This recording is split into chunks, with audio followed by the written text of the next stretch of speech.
하다 이제 이런 논리까지 내세웁니다. 그거 지금 이제 국고에 들어가 있는데 그걸 만약에 돌려주면 횡령이다.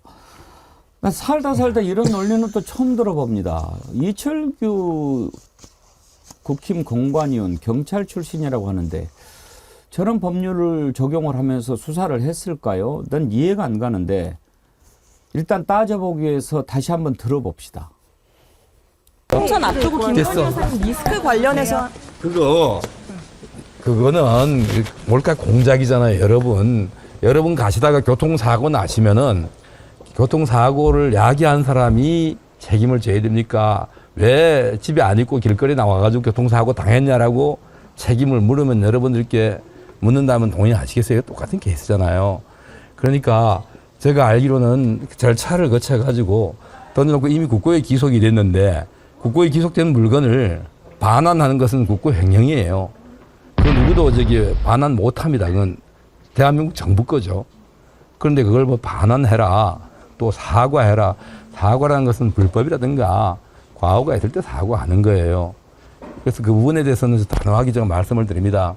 그거는 불순한 목적을 가진 분이 그 몰래 카메라를 가지고 들어가서 우리가 남의 집 동의를 받고 들어가더라도 동의를 받아도 불법 목적으로 들어가면 주거 침입이 되는 겁니다. 여러 가지 바람직하지 못한 일이 발생했는데 그걸 가지고 피해자에게 사과하라고 한다는 것은 저는 개인적으로 생각이 다릅니다. 한 위원장께서는 국민이 우려할 부분이 있다. 아니 국민들께서 우려하시는 건 국민들에서 모르시기 때문에 이게 진실이 뭔지 다 모르니까 우려하실 수가 있죠. 아니 밖에서 예를 들어서 국민들이 다 이걸 다 아시지 못하잖아요. 이게 공론화된 것도 아니었잖아요. 이게 무엇인지 진실을 다 알고 난 다음에 이해를 못 하시는 분들도 계시겠죠. 우선 이 문제가 있는 사안을 그대로 봐야지 이걸 정치적 이 진영에 따라 가지고 내 편이니까 이거는 무조건 옳고 네 편이니까 무조건 싫다, 나쁘다 이렇게 볼 부분이 아니다 이런 얘기입니다.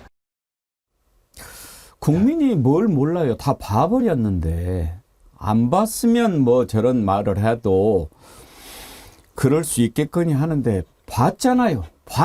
봐버렸잖아요. 본인만 안 봤습니까? 심지어 이제 사과할 필요도 없다고 합니다. 뭐 불법이냐 과오가 있냐 뭔 사과를 해야 되냐 이렇게 이야기했는데 저렇게 이야기할 수도 있나 봐요. 자, 국민의힘의 김웅 의원이 이 말을 듣고 이런 얘기를 했습니다. 여기까지 들어보죠.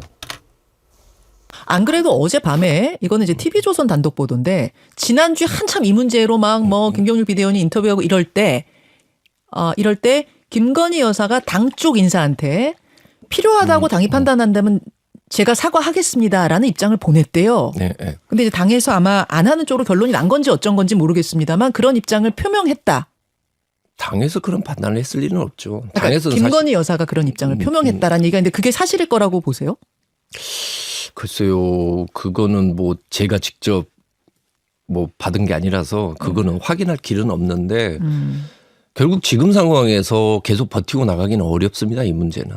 뭐 누구는 뭐 아까 이야기했듯이 뭐 이게 대통령 기록물이라고 이야기를 하는데 그 디올백이 만약에 그 기록물에 해당이 된다고 하면 갤러리아 명품관은 박물관입니다. 말이 안 되는 소리죠. 김성환 평론가. 디올백이 기록물이라면 갤러리아 명품관은 박물관이다. 아니 어떻게 저걸 과오도 없고 잘못도 없고 불법도 아니고 그렇게 얘기를 할 수 있는가요? 아까 어떤 분이 댓글로 변함없이님 절규를 하는구나 이절규. 거의 절규 수준이죠. 근데 저는 이철규 의원이 저렇게 얘기하는 거를요 풀 영상으로 처음 봤어요. 처음 봤는데 계속 웃음이 나오면서 놀라기도 하고 그랬어요. 야, 저 사고가 대통령실 참모들이나 대통령이 갖고 있는 사고 또 김건희 여사가 갖고 있는 사고랑 똑같을 거란 생각을 하니까 야, 이게 왜 그동안에 이런 반응들이 나왔는지를 이해할 수 있겠다는 생각이 들었는데요. 그러니까 이렇게 되면 어떻게 되냐면요. 저 논리대로라면 누군가가 영부인한테 뭘 갖다 선물해줘요. 명품백이든 뭐든 돈을 갖다 줄 수도 있고요. 그냥 나중에 가서 문제되면 그 국고에 기속됐습니다. 그러면 끝나는 거네요. 그렇지 않습니까? 그러니까요. 보면. 근데 아니 그게 대통령 기록물로 인정이 될 수 있는 것이어야지 그래야지 국가로 기속이 되든 아니면 보관할 가치가 있는 건데 대통령 기록물도 아니잖아요. 그러니까 예를 들어서 정상회담 때 외국 정상한테 받은 선물도 아니잖아요. 사적으로 받은 선물인데 어떻게 그걸 국고에 기속했다 그러면서 공개할 수 없다고 합니까? 그러니까 사과하고 나면 그 백이 뭔지 공개해라 이렇게 나올 거 아니겠어요. 그거 미리 방어막치기 위해서 저런 논리를 만든 것 같은데 법률적으로도 말이 안 되고요. 뭐 저렇게 버틸 수 있는 건 청탁금지법상의 처벌 규정이 없기 때문에 뭐 이렇게 버텨도 된다 이렇게 법률적 판단을 했을지 모르겠는데 그것도 뭐 국민 정서하고는 한참 먼 얘기고요. 아까 김웅 의원이 요즘 김웅 의원이 뼈 때리는 말을 진짜 많이 하던데요. 예. 몰카 피해자라고 한다 그래서 그러니까 그 뇌물 주는 사람이 몰래 촬영을 해놓으면 뇌물 받는 사람은 몰카 피해자이기 때문에 처벌 못하느냐.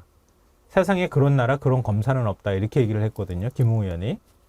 근데 한동훈 법무부 장관 지금 이제 입 닫았잖아요. 이전에 내가 얘기한 걸로 더 이상 얘기 안 하겠다는 식의 태도를 보이고 있는데요. 한동훈 법무부 장관이 2022년 12월 28일 노웅래 의원 체포 동의안 제안 설명할 때 그때 지금 이 논리대로라면 몰래 녹음한 녹음 파일을 공개했어요. 그게 상당히 시끄러웠던 건데 돈 세는 소리라고 언급했다고 해서 예. 당시 논란이 됐는데 부스럭거리는 소리. 예. 뭐라고 거기 저 얘기를 하면서 얘기하냐면요. 5차례에 걸쳐서 브로커 박모 씨로부터 6천만 원 뇌물 및 불법 정치 자금을 받았다. 이게 한동훈 당시 법무부 장관의 그대로 워딩이에요. 그러면서 그 돈 받는 현장이 고스란히 녹음된 파일이 있다. 그 파일 내용을 언급합니다. 저번에 주셨는데 뭘 또 주냐. 저번에 그거 제가 잘 쓰고 있는데 라는 목소리, 돈봉투 부스럭거리는 소리까지 그대로 녹음돼 있다. 이렇게 얘기를 했고요. 그 다음에 이어서 그 밖에도 귀하게 쓸게요. 고맙습니다. 공감 정치로 보답하렵니다. 라는 노 의원의 문자도 있고 저번에 도와주셔서 잘 저걸 했는데 또 도와주느냐는 노 의원의 목소리가 녹음된 통화 녹음 파일도 있다. 이렇게 얘기했어요. 이거 노 의원이 동의하고 녹음한 거 아니잖아요. 몰래 녹음한 거잖아요.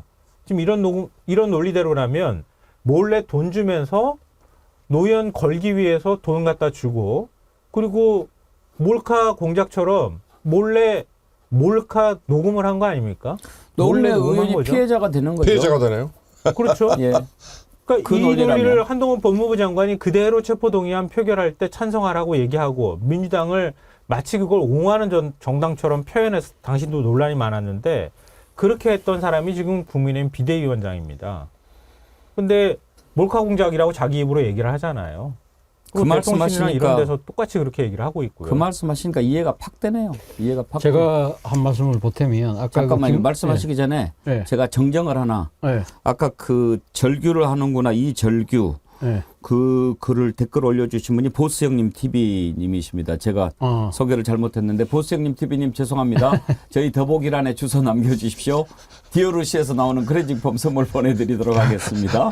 예, 아까 말씀하십시오. 김웅 의원이 그 김건희 여사가 받았던 그 명품백이 예를 들어 국고에 기속됐다고 한다면 갤러리아는 박물관이 됐을 거다 이런 예. 이야기를 했잖아요. 그 많은 분들이 왜 그런 논리가 성립하지?라고 궁금해하실 것 같아서 제가 말씀을 드리는데 사실은 그러니까 대통령 기록물법에 보면요 직무수행과 관련해서 받은 선물을 국가적 보존 가치가 있는 경우만 국고에 기속을 합니다.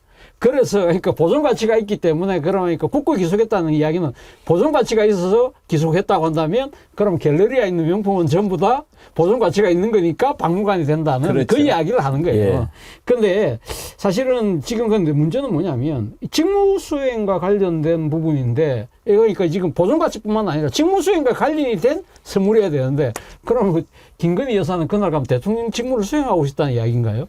뭐 남북관계 얘기도 했고 그러면 이제 일종의 뭐랄까요, 이제 이쪽 근한 남용 뭐 이런 게 되잖아요. 근데 사실은 그 지금 이 윤석열 대통령이 바이든 대통령으로부터 받은 선물이 있어요. 선글라스 잘 쓰잖아요. 예, 선글라스인데 그럼 그 선물은 보존 가치가 없는 모양이죠. 그거 쓰고 다니잖아요. 그건 기속이 안 됐거든요. 그리고 또 하나는 문제는 기속이 됐다는데 과연 언제 기속이 됐냐는 그렇죠. 거죠. 9월에 바로 했나요? 그러니까 9월에 그러니까 2002년 9월 달에 받아갖고 기속했다면 사실 또 뭐 어느 정도 익스큐즈가 되는데 만약에 지난해 11월 달에 터지고 나니까 야 이거 어떻게 된 거야? 그러니까 빨리빨리 넣자 이랬다고 한다면 이거는 뭐 누가 봐도 이거는 그거 아니잖아요. 말이 안 되잖아요. 그리고 또 하나의 문제는 뭐냐면 공직자윤리법에 보면 이 우리나라 공직자들은 어떠한 경우도 선물을 못 받도록 돼 있어요. 그런데 선물을 수수할 때 왜 예외 조항이 있어요. 외국인으로부터 받았을 때는 그것을 보고 받아가지고 기관에다가 보고를 해서 기관에서 기소를 시키도록 돼 있는데, 그럼 최재형 목사가 물론 앉아있으니까 지금 직무와 관련된 외국인 경우에만 해당되는 것인데 그런 부분도 문제가 있는 것이죠. 그리고 또 하나 문제는 사실은 아까 김건희 여사가 뭐 사과를 하려고 했는데 국민의힘에서 안 한 것으로 뭐 이렇게 김현정 앵커가 이야기했는데, 사실 이번에 그 한동훈 비대위원장과 충돌하고 난 뒤에 그 뒤에도 김건희 여사가 단톡방이나 이런 데다가 많이 올렸던 모양이더라고요. 나는 사과 못한다. 내가 피해자다. 또 하나는 내가 사과할 경우에는 민주당이 끝까지 물고 늘어질 거다. 박근혜 탄핵을 아마 지금 이렇게 생각을 해서 그런 이야기를 했던 것 같아요. 그래서 상당히 강경한 입장을 지금 내세우고 있는 사람은 아까 김현정 앵커 이야기한 것처럼 김건희 여사 사과하려는 뜻보다는 지금은 본인 스스로가 지금 사과했으면 안 됐다는 강력한 이야기를 하고 있는 것 같아요. 예. 근데 이거 굉장히 중요한 논점 하나를 얘기해 주셨는데요. 이 동아일보가 보도한 거잖아요. 동아일보 보도 내용을 그대로 제가 메모를 남겨놨어요. 김건희 여사가 최근 사과 논란이 커지자 사과 불가론이 담긴 텔레그램 메시지를 지인들에게 전달한 것으로 전해졌다. 그러면서 여권 관계자가 말합니다. 이렇게 디올백 수수 논란에 대해 사과해야 한다는 목소리가 여권 내부에서 나오자 사과를 하면 민주당의 공격을 받아 오히려 총선이 불리해질 것이라는 내용이 담긴 글을 김 여사가 주변에 보낸 것으로 안다. 이게 코멘트예요. 김건희 여사가 자기가 명품백을 어찌됐든 받은 거잖아요. 몰카 공작이든 아니든 간에. 그게 이제 터져가지고 사회적으로 굉장히 시끄러운 문제가 됐고 결국 남편의 국정 운영에까지 직접적인 영향을 미치게 된 거잖아요. 그러면 주변 사람들한테 진짜 몰카 공작 나는 정말 몰랐어요. 몰랐는데 그분이 정말 선의로 준 건 줄 알았어요. 라고 얘기를 하면 저 억울해요. 조금. 이런 얘기를 영부인이 해야 돼요. 근데 영부인이 했다는 말이 사과를 하면 민주당의 공격을 받아 오히려 총선이 불리해질 것이다. 정치적 판단을 하고 있는 거예요. 아니 왜 영부인이 민주당의 총선이 불리한지 뭐 유리한지를 얘기를 합니까? 주변에다가. 그러니 막아주세요죠. 그러니까 그러니 막아주세요라고 하는 얘기는 영부인이 정치적 판단을 자기가 스스로 하고 그렇죠. 그 주변 사람들한테 그러니까 막아달라고 하는 취지는 알겠지만 이거 정치적으로 막아달라는 얘기처럼 들릴 수밖에 없는 나는 거예요. 죽어도 사과하기 싫고 죽어도 수사받기 싫으니까 이런 논리로 막아주세요. 이제 뭐 그런 발악 근데 아니겠습니까? 그걸 왜 영부인이 주변 사람들한테 그런 식의 메시지를 아이고 보내냐고요. 그것만 했겠습니까? 그것보다 근데 더한 그 것도 이번 사태는 처음 출발부터 지금 현재까지 고도의 언론 플레이가 지금 이루어지고 있다. 그러니까 대통령실 발, 대통령이 의사 또는 뭐 김건희 씨의 의사 운운하면서 다른 때에 비해서 지금처럼 특정한 매체들을 계속 이용해서 이렇게 기류가 흘러나온 전례가 드물죠. 그러니까 예를 들어서 21일에 이관섭 비서실장을 보내서 한동훈에게 얘기를 했는데 그 얘기 중에 뭐 사천이 어떻고 시스템 공천이 대통령의 철학이고 그걸 못 받아들이겠으면 사퇴를 해라 라는 식의 얘기를 했는데 그에 대해서 한동훈 비대위원장이 못 받겠다고 했다. 이런 얘기도 굉장히 자세히 매체 지금 신문에 보도가 됐잖아요. 그 언저리에 나왔던 게 텔레그램을 이용해서 김건희 씨가 지인들에게 돌린 거는 난 사과 못 하겠다라고 얘기했다. 왜? 사과하면 아까 말한 민주당의 뭐 더 공격의 빌미 운운했잖아요. 네, 그런데 하루가 이틀이 지난 상황에서 왜 TV조선이라는 곳에 아까 단독이라면서요. 김건희 씨가 뭐 사과를 할 의향을 내비쳤다라고 왜 기류가 바뀌었을까? 서천 화재 현장에 가서 어깨를 툭 치고 한동훈과 윤석열 양자 간에 다시 한번 90도 인사로 뭐 갈등이 봉합됐다라는 식의 얘기를 하면서 갑자기 국면이 확 바뀌었지 않습니까? 그 전에 우리도 뭐 몇몇 분들에게 물어봤잖아요. 약속 대련이야 아니야? 이거 가지고 막 쫓아갔잖아요. 모든 사안의 지금 본질은 뭐냐? 아까 앵커께서 처음 시작하실 때 이번 총선이 지금 김건희 씨의 명품백 다 좌지우지 되게 생겼습니다라는 뉘앙스로 얘기를 하셨는데요. 아니죠. 윤석열 정부의 중간평가, 이건 불변이에요. 윤석열 정권, 윤석열 대통령과 그 주변에 있는 사람들이 정말 국정 운영을 이대로 하도록 놔둘 거냐, 아니면 의회 권력, 입법부를 통해서 이걸 뭔가 제동을 걸 장치를 이번 총선에 국민이 마련할 거냐, 이거 핵심이죠. 그 평가를 하는 가운데에 하나의 사건이 대통령 부인이라는 사람이 여전히 이렇게 태도가 하나도 바뀌지 않고 남이 보지 않는 곳에서는 명품 백이나 선물로 받고, 그게 나중에 보니 결국 뇌물 아니냐. 그리고 그런 걸 받는 태도, 그다음에 그 다음에 대통령과 대통령 주변에 있는 사람들이 이걸 뒤처리하는 이 방식을 보세요. 그러면 이대로 이 윤석열 정부에 대한 평가를 어떻게 해야 되겠습니까? 이게 흔들려서는 저는 안 된다고 봐요.